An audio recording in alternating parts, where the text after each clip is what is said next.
ငြိမ်းချမ်းမဲ့ရင်ဝင်တခြားစီများနှင့်ပြန်တန်းလို့သွားတဲ့အခါ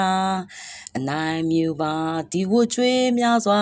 အချိန်ငါပြန်လဲပေးစမ်းမုန်တိုင်းများနဲ့ကန်ကြမလိုင်းတန်ရာတစ်ချိန်မှမင်းတွေ့ရတဲ့အခါ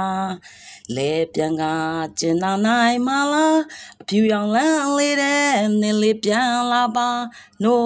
ရာလေးစံလန်းတွေမှာတောင်ညောင်းသွားတဲ့အခါစောင်းနေခဲ့သူငါနာမှာမင်းပြန်ခဲ့ပါအရာရာကန်းလင်းခဲ့သူပါအားလုံးပဲမင်္ဂလာပါချစ်တို့ရေ80နှစ်နော်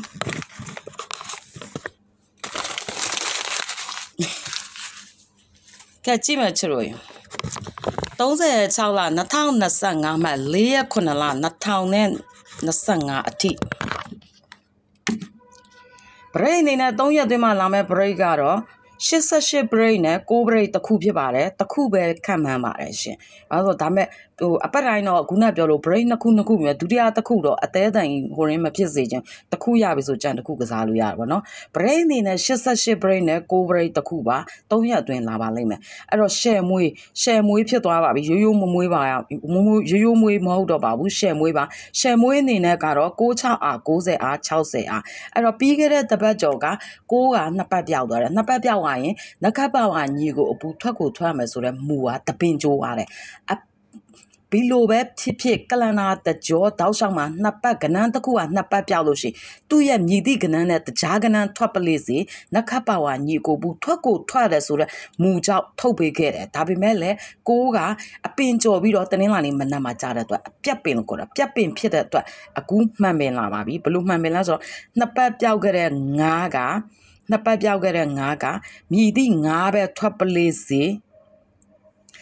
အပူးဆိုတဲ့9ပါဝါဆိုတဲ့9 3နခတ်ဆိုတဲ့9 3ညီကိုဆိုတဲ့9 4 9 6နခတ်ပါဝါညီကိုအပူးတကွက်လာပါလိမ့်မယ်ထပ်ပြောပါမယ်9နဲ့ပတ်သက်ပြီးဂျာကနန်းဖြစ်တဲ့9ခွန်9 9 9 1အဲ့လိုမျိုးပေါ့နော်9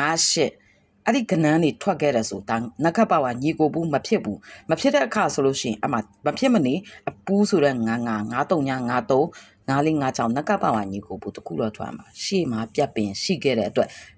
အရင်တော့တခါမဖြစ်ဘူးနဲ့ဖြစ်တယ်ဆိုလို့ရှိရင်မဖြစ်မနေတော့ထွက်ပါလိမ့်မယ်နော်အဲ့ဒီသဘောပါပြောခဲ့တဲ့အတိုင်းပဲမားခင်အကြောင်းအရာနှစ်ခုသေးချပေါက်ပေးခဲ့လာမယ် brain အနေနဲ့88 brain နဲ့9 brain share မွေး96အား90အား60အားနှစ်ပတ်ပြောက်တဲ့9ကတော့99ရယ်50 53 54 56ဖြစ်ပါတယ်ရှင်အဲ့ဒါလေးပေးခဲ့မယ်ချစ်တို့နဲ့ဘရော့ပြန်ဆုံးမလို့ဆိုဗုဒ္ဓဘူးနေ့ညကြရင်ပြန်ဆုံးပါမယ်ရှင်ဒီဗုဒ္ဓဘူးအတွင်း3ရက်ကတော့မားခင်အဖွဲ့ဝင်နေနဲ့ခဏလောက်လုံးပန်းလာအောင်ပဲပြီးလို့ရှင်ချစ်တို့ကိုမေတ္တာလက်ဆောင်လာရောက်ပေးပါမယ်ပြောခဲ့တဲ့အတိုင်းပဲပြစ်မထားပါဘူးရှင်အသက်နိုင်ဆုံးအဆင်ပြေသလိုရအောင်တော့ပြန်ပြီးကုညီနိုင်တဲ့အချိန်ကြိုင်ကုညီပါပေါ့နော်အဲ့ဒါလေးပါပဲကဲချစ်တို့လက်မလေးတွေတော့နှိပ်ဖို့မမေ့ပါနဲ့ရှင်အားလုံးချစ်ပါတယ်ရှင်လက်မလေးတော့နှိပ်ပေးပါအောင်နော်လက်မနှိပ်တဲ့လူနဲတယ်ဆိုကိုချစ်တဲ့လူနဲတယ်ပေါ့နော်အဲ့လိုလားအားလုံးချစ်ပါတယ်နော်